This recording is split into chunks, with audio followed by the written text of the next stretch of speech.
baked into the idea of white privilege is that inherently in our culture or society, somebody that has white skin color in this audience has extra privileges that you as a black individual do not have. Can you list what those are? Sure. When FDR employed the New Deal to counteract the Great Depression, this came with resources that was allowed it to white people. Banks denied 99% of qualified black applicants while also accepting 99% of white applicants. But today in 2025.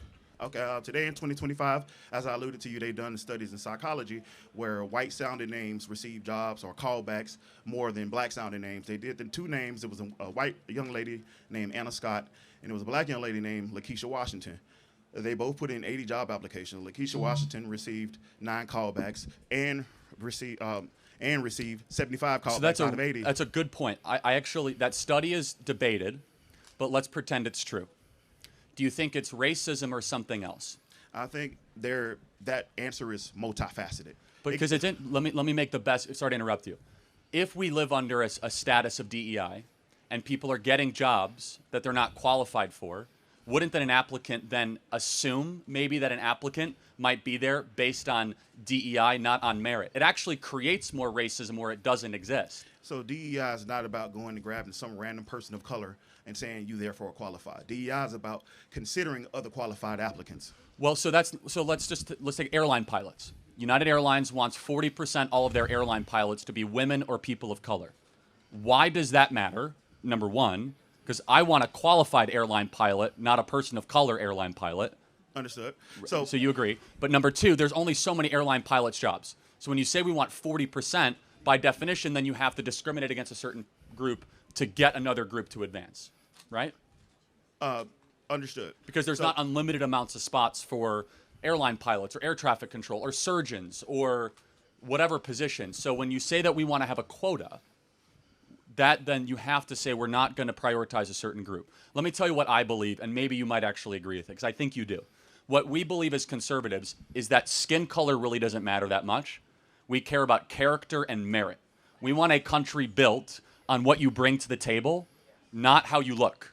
Exactly. And America started out with that based on merit, and theoretically, it was supposed to work. In practice, it did not, which is why you have these different programs of affirmative action, DEI, and the Civil Rights Act, because they were not working. You cannot ignore that these policies were created to counteract racism. A counteract to racism is not racism in itself. Well, I reject the premise, and I will say this. If you do something racist on top of something racist, that doesn't make the second racist action good. Because if you discriminate against white people to say that we're fighting racism, then that's not a good idea. But instead, I think you can agree that when we build a society like college admissions or job applications, we should say no quotas and just merit. You agree? I agree. Then you're against DEI, because DEI says quotas. Yeah, let me finish. I agree to a certain extent. So when you mention about discriminating against whites, of course, I don't agree with that. Well, that is DEI, just so we're clear. Right, and I'm going to say it again. Cool. DEI was created to offset racism. We left it up to majority of white America to include people of color or qualifying credentials. They would not. So my argument is that you're saying it's reverse racism. My argument is that it needed to be there to counteract racism. Sounds like we need to find a different solution for both parties. I have a great solution. Stop talking about race all the time. Yeah. Race doesn't mean anything. Because I look at you not as a black guy, but as a human being made in the image of God, and I want to know what you bring to the table. Are you good at the job? Are you better than your competitor? Because let me just pause for a second. I just want you to hear out what we believe. Is that when you talk about race all the time, you start to resegregate society based on tribes, and you lose this idea of e pluribus unum, all made in the image of God, out of many one. And yes, we have made many mistakes in our past, but we were getting closer as a country in my childhood as being not obsessed with race. We've become more race obsessed over the last 10 years, especially the last 5 years, which is why we're seeing the anti-DEI movement, which actually ends up hurting people of color more than previously. And I guess the biggest question, though, is that why should race matter at all? Shouldn't we just de-emphasize it? What I wanted to first respond to was the notion of stop talking about race. I don't agree with that notion for the simple fact that talking about things bring awareness. Awareness leads to actions. Actions produce change results. I just want to use your logic and flip it on you.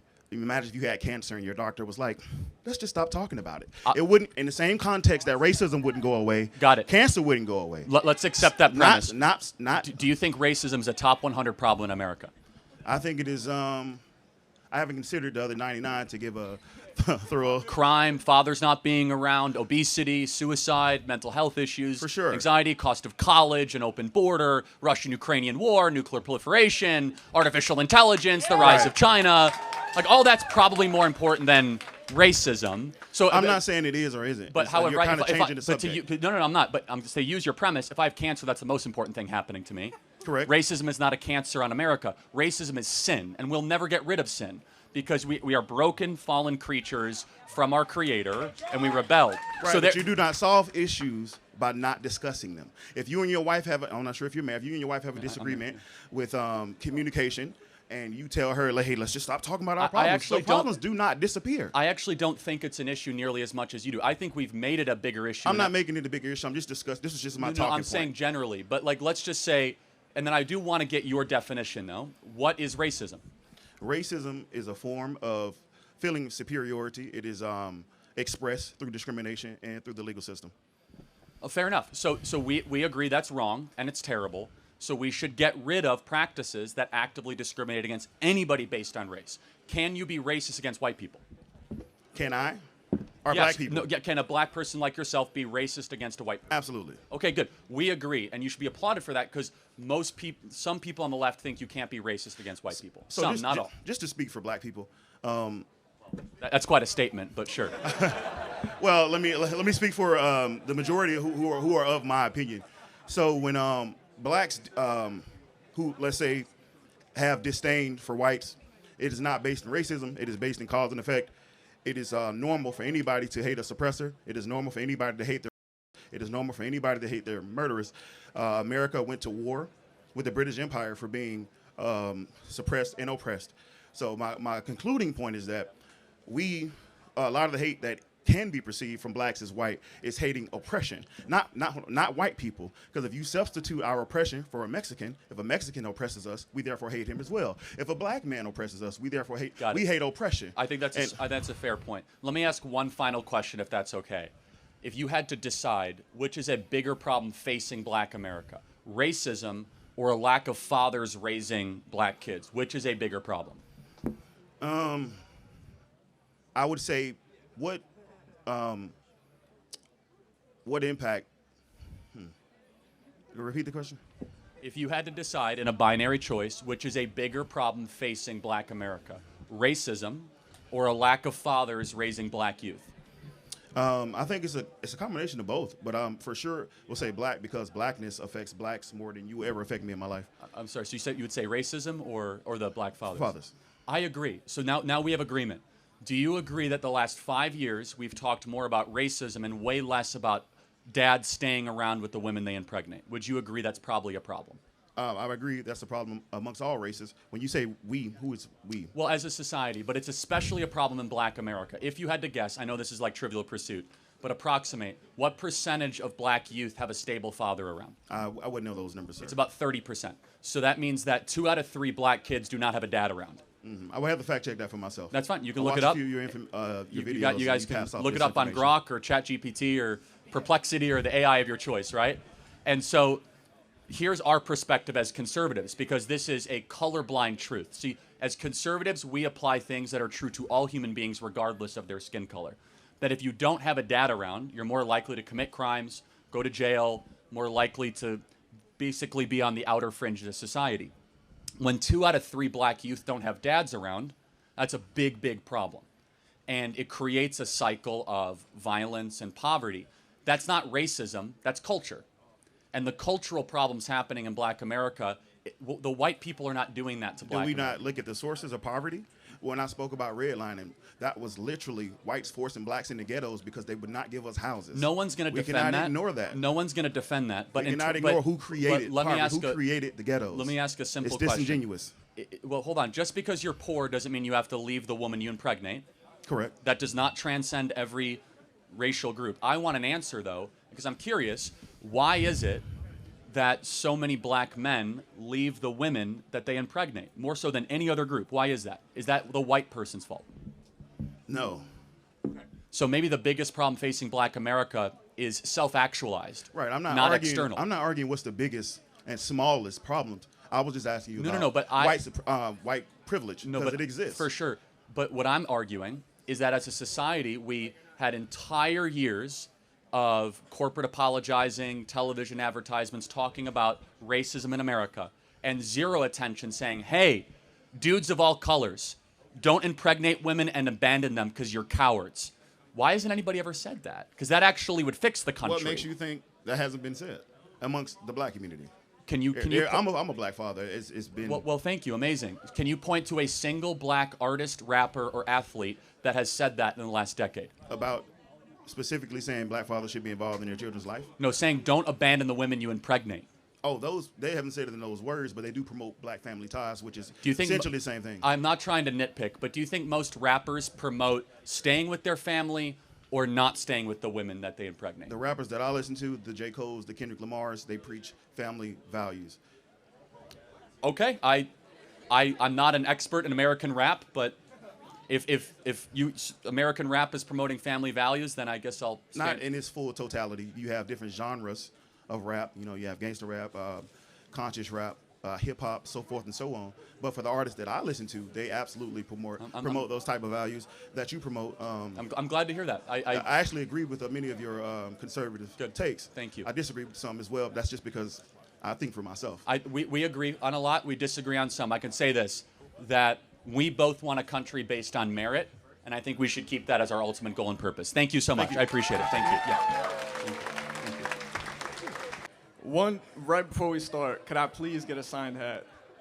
Depends. Do you charge cheddar around here? You charge? No, I've been throwing out hats for free. Damn, I just got to jump next time, I guess. All right, well, I feel pretty American today. We're down to our roots, standing up for what we believe in. I think that's powerful. I'm pretty sure a branch of that is why you're here. I just had one question for you real quick. Probably go into two. Or 3 or 4 or 5, whatever. So, all right. I've heard you say before that you think diversity is a weakness. I just want to ask you why you think diversity is a weakness. Well, think about it. Unity is a strength. Diversity is not. If you're trying to create a team, for example, if you guys want to win the SEC again, of which I am pulling for Texas A&M to win an SEC championship again, and every single player is getting different call signs, that is definitionally different, and unity is what creates a good football team. We're brought together by what brings us together, not what is different. And so differences are actually not a strength when you're trying to create a team, a country, a military, a football team, a unit, a corporation, or so on and so forth. Okay, well, glad we're not a football team. I'm glad we're a country. So it's a metaphor, right? Okay, so basically, like, just to make sure I'm getting this, if we're all united as one thing, it's called not diverse. E pluribus unum. So it's the Latin phrase, out of many one. Okay. So the diversity is our strength is at odds with what's on every one of your dollar bills. On your dollar bill is a phrase, E pluribus unum, which means it doesn't matter your skin color, your background. Our founders did not say diversity is our strength. They said we are all humanity and that is our strength, which is fundamentally different than the phrase diversity is our strength. Okay, well, I'm glad you brought up the founding fathers then, because they weren't all the same person. There was so many people that made up America. There were many of them, you're right. Okay, yeah, but there were so many people that made up America. There were so many tribes that were here before us, and they're the whole reason why we even won the American Revolution. So in that sense, diversity would be a strength. In World War II, we used the Navajo language. We won the revolution because of the French, not because of the Native Americans. And they're not Americans, so that's still diverse. That still goes to my point. They were European, of which was our ancestry, but okay, what's the point? Fair enough, I'm not... My point is that I believe that your statement that diversity is a weakness is just simply not true. Okay, so let's put it on you. Show me an institution, a company, a sports organization that aims to get more diverse for diversity's sake and becomes more excellent. Show me one example. I'll go even better than that. I'll show you a country that did that. During World War II, we used the Navajo language to counteract German forces. Without their language and the diversity in this country, we wouldn't be able to do any of that. Okay, they were Americans Exactly. and American soldiers. And in fact, we looked at them as equal human beings, and we're able to use a different language to our advantage. In fact, what we were fighting for was the promise of e pluribus unum. We were fighting up against Japanese totalitarianism and Nazi totalitarianism. And I will go even step further. At every organization that tries to make diversity a priority, whether it be Harvard that ignored the Students for Fair Admission course, you lower excellence and you elevate diversity, which lowers the flourishing and the capacity for any organization, company, or group of people to be the best versions of themselves. So you're very anti-DEI, I suppose. Oh yes, very much so. I mean, like, for example, do you think the NBA should be half Asian? I don't care if they're better than any of the players that come if out they're of our better, combine. exactly. Excellence matters more than skin color. We agree.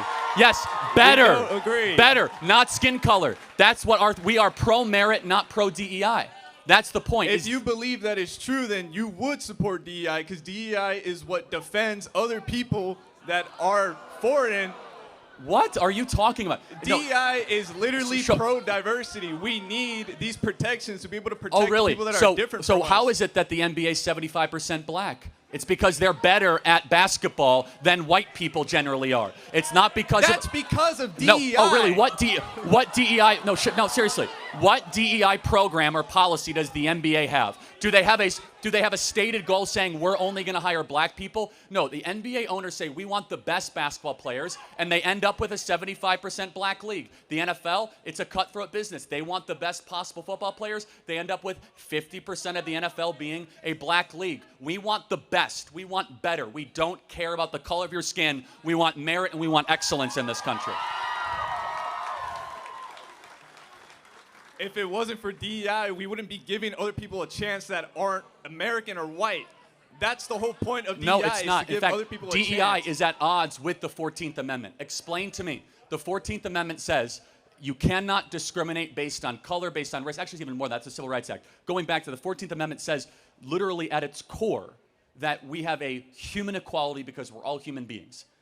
That DEI says, actually, we understand that, but we're going to give more preferences to this skin color over that skin color because diversity is our strength.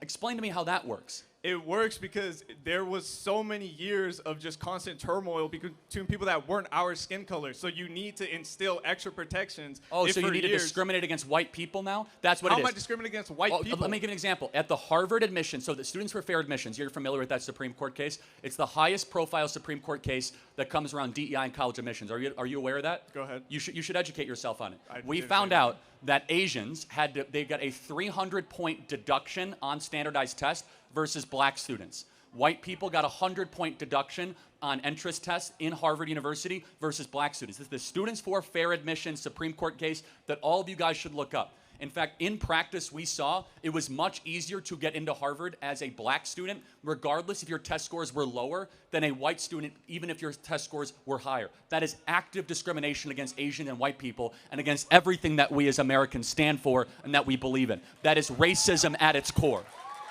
I agree that it is racism. Oh, We'll agree DEI on is something. racism. I Can we didn't agree? say DEI was racism. No, I just said that's racism. You described something that happened with Harvard admissions. No, and in hundreds of schools. Okay, but you brought up Harvard. Because You didn't say that is the test case. But we saw the documents Okay, from well, hundreds I'm of just schools. going to go off of what you said. You said Harvard. You said it was racism. I said I agreed. When Harvard went to court, did they say that DEI allowed them to do that and they only did that because of DEI? They did it because of affirmative action, which is a outgrowth of DEI. They literally said this was because of our stated affirmative action policies. So affirmative action and DEI are one and the same. They are sister policies of one another. So they said, literally, the Students for Fair Admission course in front of the Supreme Court that was ruled unconstitutional, by the way, is affirmative action constitutional? And found out, no, actually it's not constitutional to preference one racial group over another when another racial group is as qualified, if not more qualified, just because you want college to everyone to look different. I don't care if college looks different. I care about if you have a competency, if you have excellence, and if you have merit. I care if you are qualified, not whether or not you are black, white, Asian, Mexican. I want the best, not the most colorful. Okay, but if you realize, if you get rid of the protections that were protecting those people previously, Such as? you're going to allow people that are not merit-based Such to get as, in. I'm not trying to get rid of the 14th Amendment. You're trying to get rid of DEI. Well, no, It's already on. first of all, DEI is not a law. DEI, actually, well, affirmative action was. DEI is the forceful implementation of racial standarding practices and racial quotas. DEI is basically saying we are going to build a college and organization based on hyper-racialization, not on the pursuit of excellence. At the University of California, in order to get a job at the University of California, you had to submit a diversity statement as the first thing that they would look at, and 75% of white applicants were immediately dismissed upon the review of their diversity statement. That is DEI in practice. That is affirmative action in practice. And can't we both agree we want a colorblind society, not a race-obsessed society? Can't we agree to that?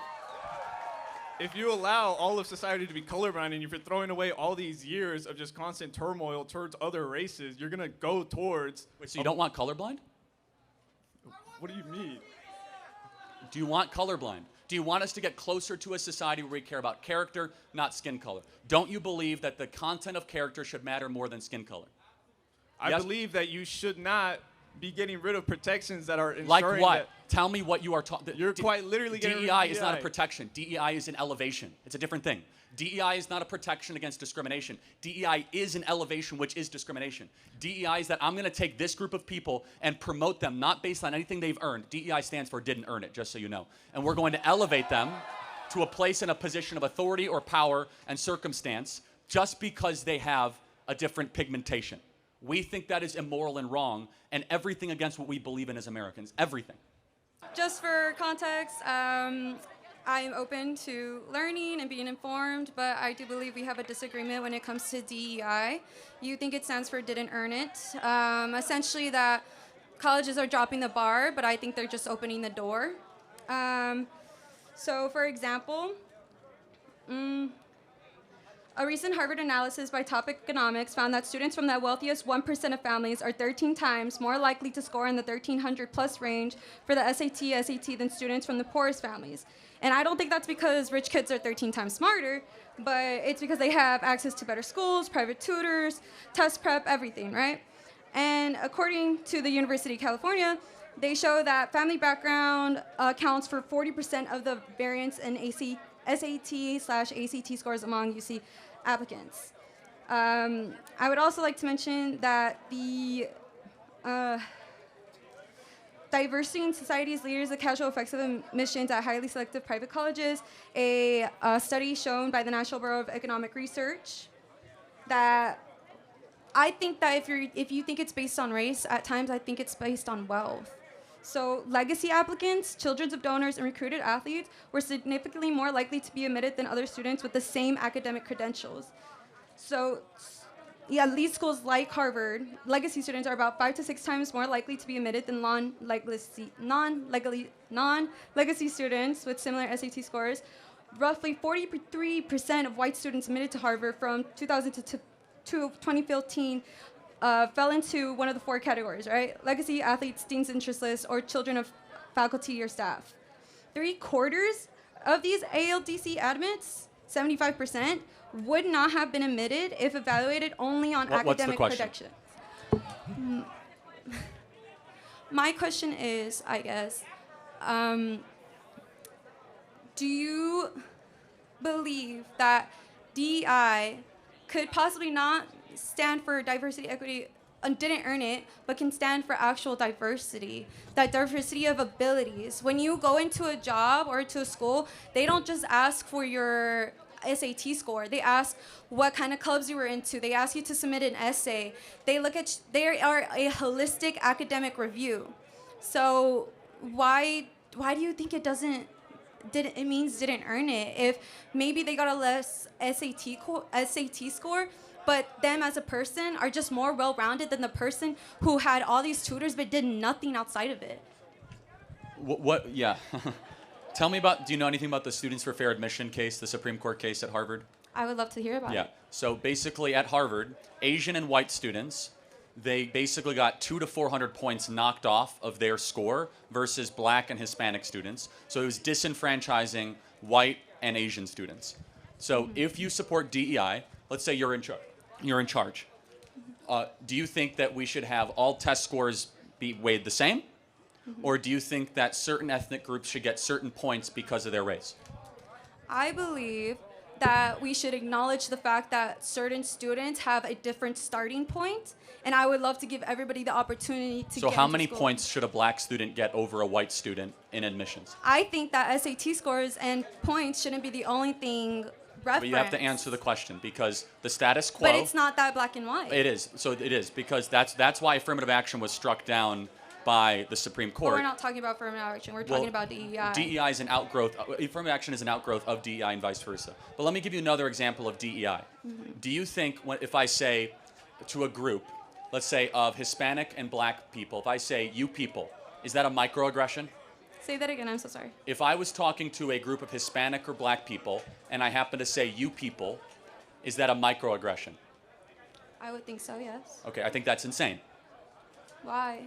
Because it's not a microaggression or racism to call any group of people you people. That's DEI in practice. So you guys might know about the group of clowns in the circus group of the Dean on F America thing. They fell apart in 1 week because one black woman called Dean and Parker racist because they were associated with a woman who called a group of black women you people, and they said you did not recognize microaggression. That's DEI in practice, where you could lose your entire job and your career for one misstatement. And you just showed it to me.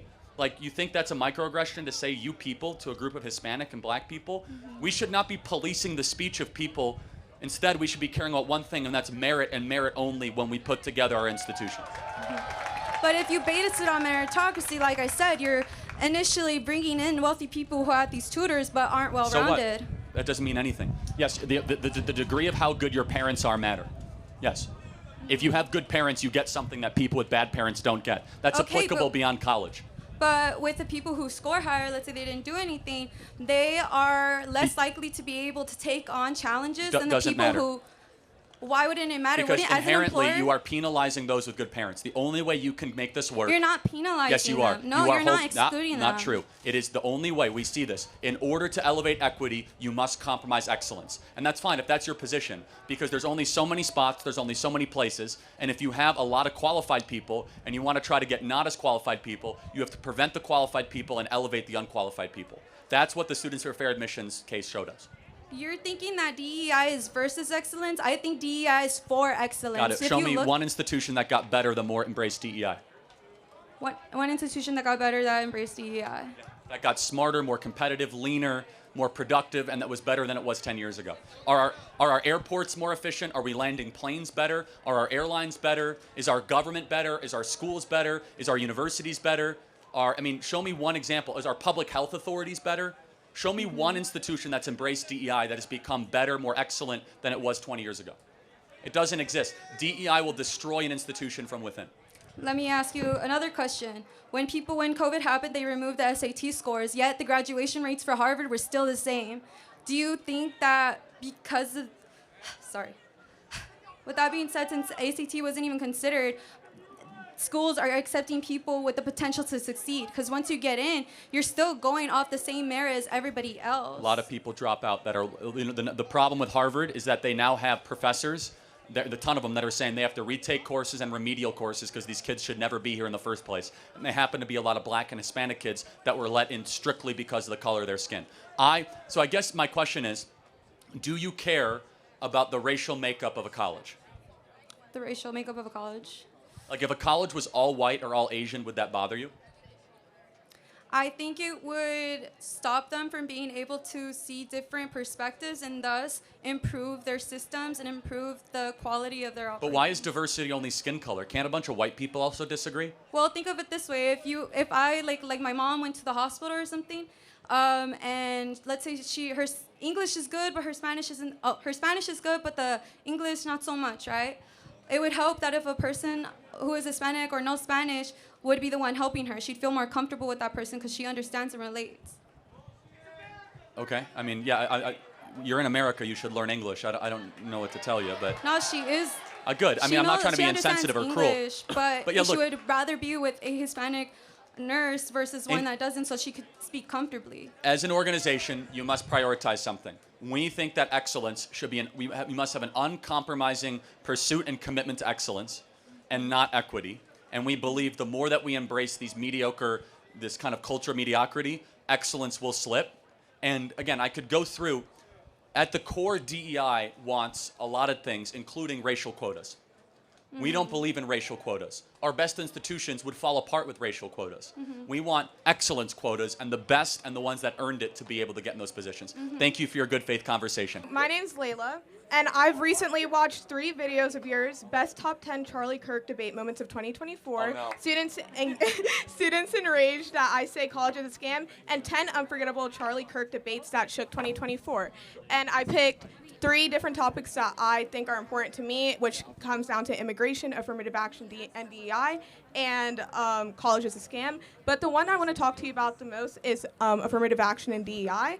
And in these videos, you have said, quote for quote, white males have high test scores, white males shouldn't have to be penalized. You did acknowledge and say that people of color come from lower socioeconomic backgrounds that do not prioritize education much. But instead of making a suggestion on how to help those communities and continue to build those communities up, you continue to say that our institutions are becoming less excellent. And I'm confused as to what your definition of excellence is. Is that because white males aren't necessarily, in your opinion, getting accepted as in a higher rate, even though they technically are, because 41% of college admitted students are of the white race? It should be higher than that, yeah.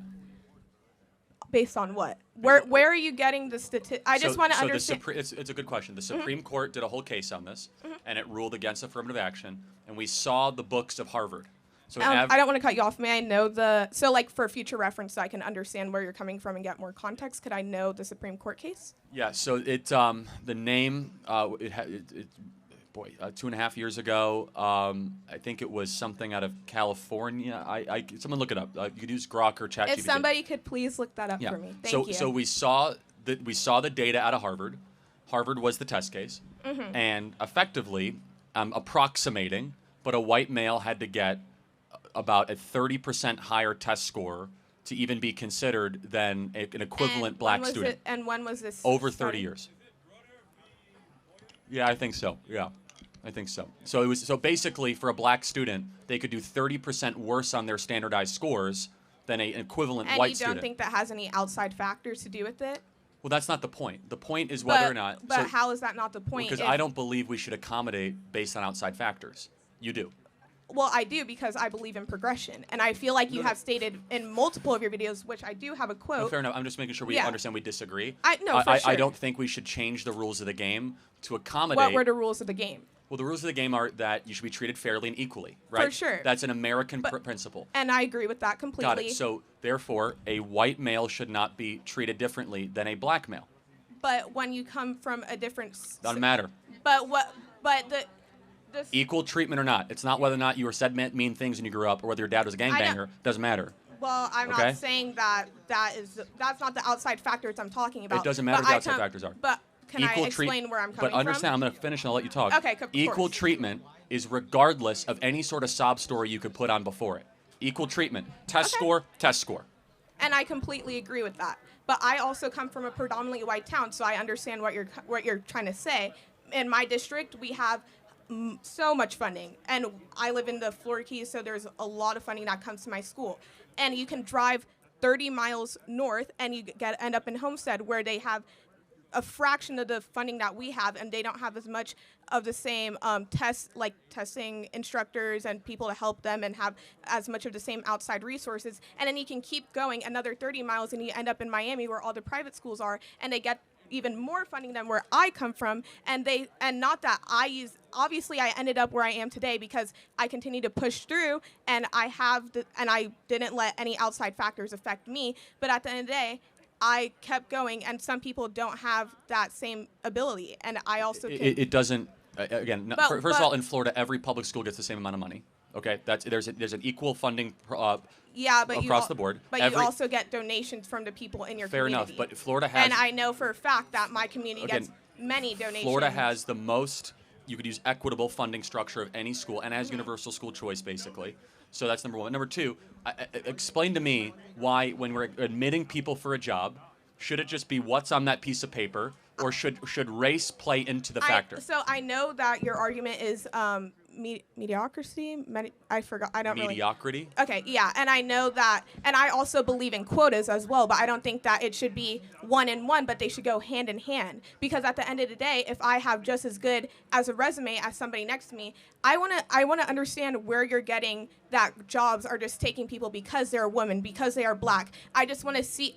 And I understand what you're trying to say because of course, with affirmative action and DEI, that does give them an upper hand. But where does it say that you take somebody just because of that color? All over the place. Capitol Street Partners back in the summer of 2022 said that they will not hire white men for internships. That's one example of thousands I could give. But because of how many people are in there, how many people in position? No, because they wanted to be. Again, that's irrelevant. It does not matter if you have an internship and everyone is a white man. If they're all qualified, that's great. It doesn't matter if they're all Asian or all black. It should be what merit qualification gets the people into that position. And of course, but if this school only wanted white people to attend. No, good, like excellent qualified people, and if they end up majority white, who cares? Why does that matter?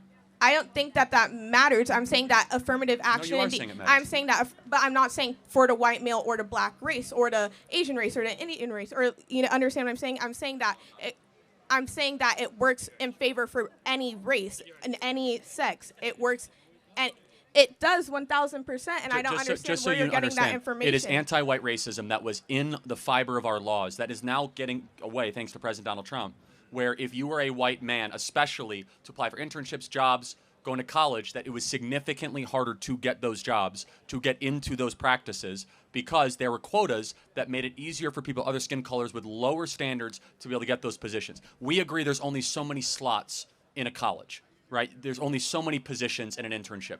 It's a limited supply. I completely agree. It is scarcity. So when you have a scarce resource, you have to decide how you're going to divvy up that scarce resource. For sure. In a DEI model, they're going to say, okay, we're not going to do any more than 30% white, and then we'll do 15%. And so you kind of come up with these quotas. Therefore, they end up saying, well, what happens if the 15% black is not qualified? They don't care, which ends up happening far too often. Or what happens if the Can you give me examples of cases? Yeah, air traffic control is actually a really good example. We now have all the documents that show that we went on a hiring spree to have more black air traffic controllers. There's a huge lawsuit about this, 15, 16, 17, where the standards for air traffic control have dropped so dramatically, and you're kind of seeing some of the effects of that, potentially. And again, it's in almost every single corporate practice, every single college institution. But it just kind of comes down to more of a moral argument that I have, which is that if you have something based on merit, I don't care if it's all black, all Asian, all white.